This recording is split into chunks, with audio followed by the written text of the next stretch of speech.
ሰላማችሁ ብዝት ይበልልኝ ወደ ቻናሌ ተከታታዮች።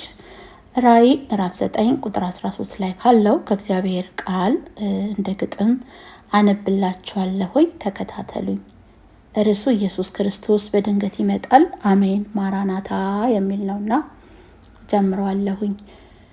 ቃል አለን በተስፋ የምንጠብቀው ልናይ የምናፍቀው አለን ውድ አባት የማይተወን ከቶ ሊወስደን የሚመጣ ካለንበት ክፉ ዓለም ጨርሶ የሚያወጣ ሙሽራችን በደጅ ነው ቀርቧል ወደ ቀኑ ሊጠቀልለን ሁሉንም ሊሰጠን ብይኑን ከበረቱ ገብቶ በጎችን ከፍየል የሚለየው እረኛ የተለዩለትን ድምፁን የሚሰሙትን ያውቃል ይሄ ዳኛ።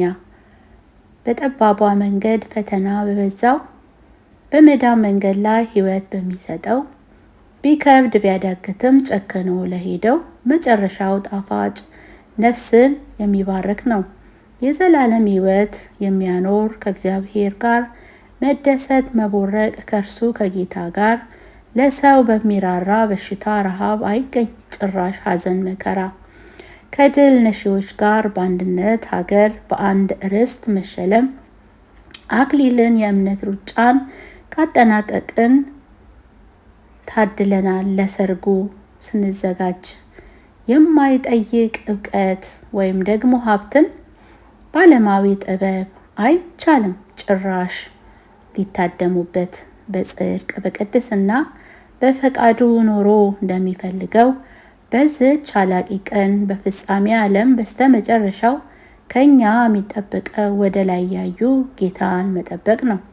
በመጠበቂያ ላይ ጸንተው እየቆሙ የእረኛውን ድምፅ አጣርተው እየሰሙ መሙላት ማሰረውን በበቂ ዘይት ብርሃኑ እንዳይጠፋ እንጠብቀው በንቃት እንቅልፍ ሲለን የጌታችን መዘግየቱ ዘይቱ አልቆ አይቀርም ሻማው መጥፋቱ ስለማናውቅ ያንን ዕለት የጌታችንን የቀጠሮ ሰዓት እንንቃ እንዘጋጅ አይሆንብን ለቅሶና ጥርስ ማፋጨት ቢዘገይም በእርግጥ አይቀርም መምጣቱ የሚለውን ላይፈጽም ቃል አይሰጥም ከንቱ ይመጣል ኢየሱስ በክብር በግርማ ታጅቦ በመላእክት በሰማዩ ዜማ እንበል ማራናታ ለናፈቅነው ጌታ ትጉና ጓጉተናል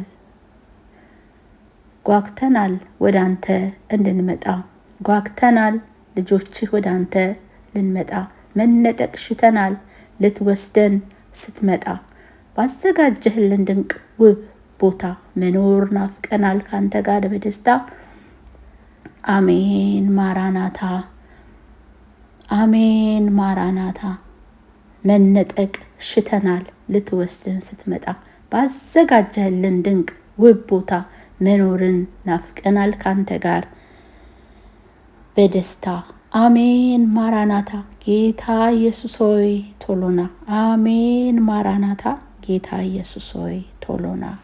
እግዚአብሔር ይመስገን ስለተከታተላችሁኝ ያመሰገንኩኝ።